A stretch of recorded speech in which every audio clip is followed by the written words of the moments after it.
le 12 mai 2012, il se tient une réunion à Rubavu. Rubavu, c'est au Rwanda, frontière avec le Nord Kivu là-bas, des ministres de la Défense congolais et rwandais. Ils signent un accord. Dans cet accord, les deux parties conviennent de ce que les armées rwandaises peuvent entrer au Congo et surveiller les 9 frontières de ce pays. L'accord existe. Nous en avons des copies. Le 18 du même mois, de la même année,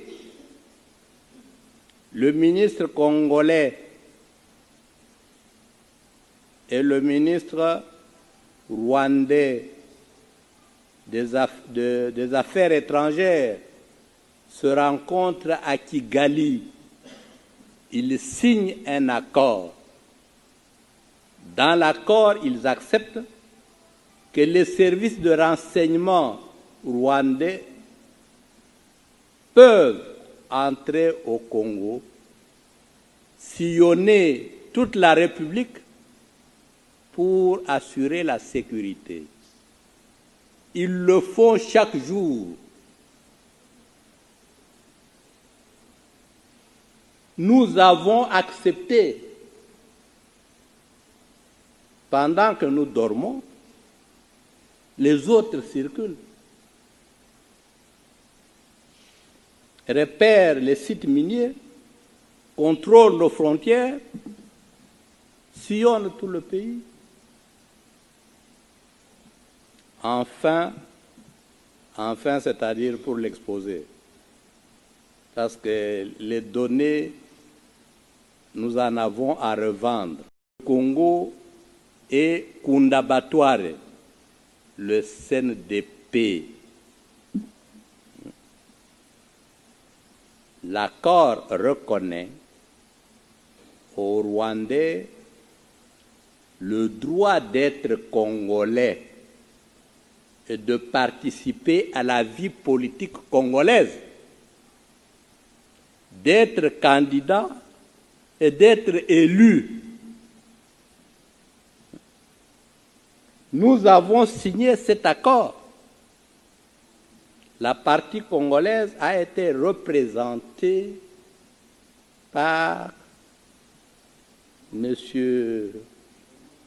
Raymond Tshibanda, à l'époque ministre de la Coopération, et Obasanjo, qui était témoin de la communauté internationale, lui a posé 3 fois la question. Est-ce que vous acceptez de signer un tel accord? Il dit oui, 3 fois. Obasanjo a réagi, votre pays aura des problèmes. Il ne s'agit pas de chimère, il s'agit de réalité. Vous connaissez également l'affaire de mixage. Bongeli vient de parler ici de l'armée. Mais en fait, d'armée, nous n'avons pas d'armée. Nous avons une ONU. Notre armée comprend les Congolais, les Burundais, les Rwandais, les Ougandais, les Érythréens, tout le monde, sauf vous qui êtes dans cette salle. C'est une armée multinationale. Alors, ce qui se passe à l'Est, les trahisons là, vous pouvez les comprendre. Très bien, avec l'opération mixage.